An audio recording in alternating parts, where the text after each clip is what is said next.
Welcome to Tale of the Unknown YouTube channel. Subscribe if you think this could have happened to anyone. Because tonight's story isn't fiction. It happened right here in America. It was just past 11:30 p.m. when a light drizzle began to fall over Chester, New York, a quiet town about an hour north of Manhattan. The streets were nearly empty. Only the hum of street lamps and the occasional set of headlights cutting through the fog. A 24-year-old DoorDash driver named Michael A., name withheld for privacy, had one last order before heading home. It was supposed to be simple, a quick food drop-off to an address on Valerie Drive. But his phone GPS had died, the battery long drained from hours of navigation and calls. With no charger in his aging sedan, he relied on printed directions. One wrong turn, and he was lost. As he cruised down a narrow residential road, every house began to look the same. White siding, trimmed lawns, mailboxes half hidden in the dark. The rain picked up, blurring his windshield, and a creeping unease set in. He pulled over under a flickering streetlight and decided to ask someone for help. After all, he thought, it's a small town. Someone will help me.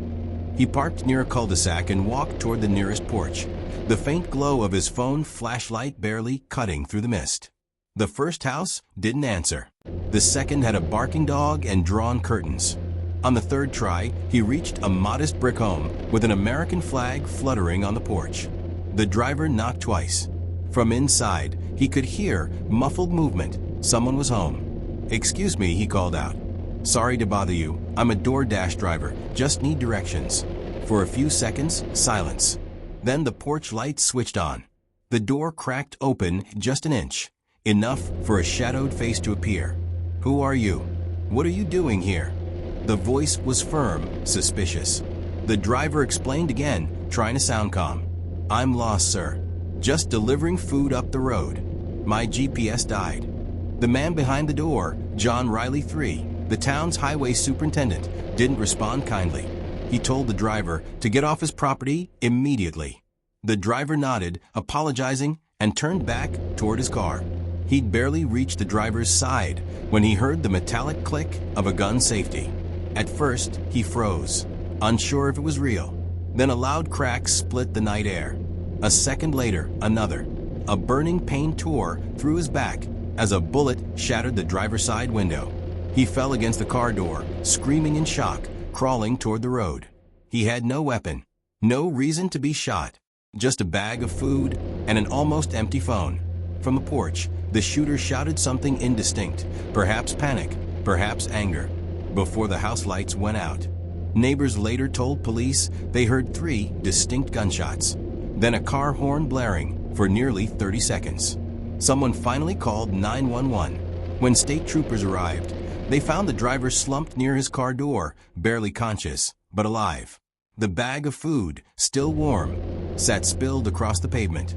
The shooter, John Riley III, claimed he thought the driver was an intruder. But as officers surveyed the quiet, rain-soaked street, one thing became clear. This wasn't a burglary gone wrong. This was a man who had simply taken a wrong turn, asked for directions, and nearly lost his life for it. If you think this couldn't happen in your town, think again. The quiet calm of Valerie Drive shattered as flashing red and blue lights painted the rain-slick pavement. State troopers moved quickly, marking shell casings, stringing yellow tape across the yard. The young DoorDash driver, now identified as 24-year-old Michael A., was barely breathing. One bullet had entered through his back and lodged near his ribs. Another grazed his arm. When first responders lifted him onto the stretcher, his shirt was soaked not just from rain, but from blood. Through broken gasps, he kept repeating, "I just asked for directions." Inside the house, John J. Riley III, the 48-year-old highway superintendent for the town of Chester, stood frozen in the doorway.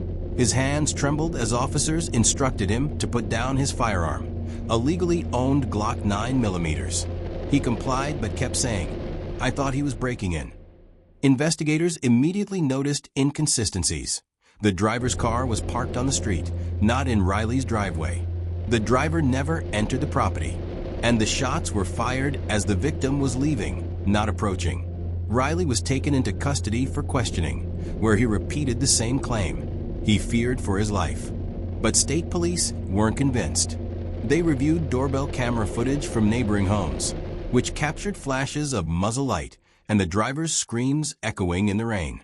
The recordings clearly showed no sign of aggression from the delivery worker, just a lost man trying to leave. Within hours, Riley was arrested and charged with attempted murder, first-degree assault, and criminal possession of a firearm. The case stunned the local community. Riley wasn't a stranger to law enforcement. He was a respected town employee, a firearms dealer, and a figure often seen at town meetings. No one expected this from him, one resident said. He was the guy who fixed the roads. But now, the same man who kept the town running was accused of nearly killing a worker who just needed directions. At the hospital, doctors fought through the night to stabilize Michael. The bullet wound had missed major arteries by inches. When he finally woke up the next morning, he asked if he was going to lose his job, unaware of the media storm already erupting outside. News outlets from New York Post, AP News, and The Guardian had picked up the story, dubbing it the Chester driveway shooting. To the public, it became a grim symbol of fear, misunderstanding, and the danger of carrying weapons into moments of panic. Meanwhile, Riley was held at the Orange County Jail, his mugshot plastered across every local paper. Prosecutors described the act as an unjustified and reckless display of force against an unarmed citizen. The DA emphasized that the driver posed zero threat and had done nothing more than knock on a door. By week's end, Riley's arraignment drew a crowd outside the courthouse, some defending him, others demanding justice. A few held signs reading, "No one should die for being lost." Inside, the driver's family remained silent, shaken by how close they'd come to losing their son. That night, as news anchors replayed the footage on every station, something haunting echoed through every living room across America. A realization that even ordinary jobs could turn deadly when fear meets firearms. The small town of Chester would never look the same again. Before you go to sleep tonight, remember, sometimes the scariest stories aren't told in the dark. They happen under the glow of your own porch light. Weeks after the shooting, Chester, New York, was no longer the quiet town it once was. News vans lined the streets near Valerie Drive, their satellite dishes pointed skyward. Reporters spoke of fear, justice, and the growing sense of unease among gig economy workers who drove those same dark roads each night. Across the nation, delivery drivers began sharing their own stories, being chased, threatened, mistaken for prowlers. But none of them had expected someone in public office to pull the trigger. The DoorDash driveway shooting had become a national conversation.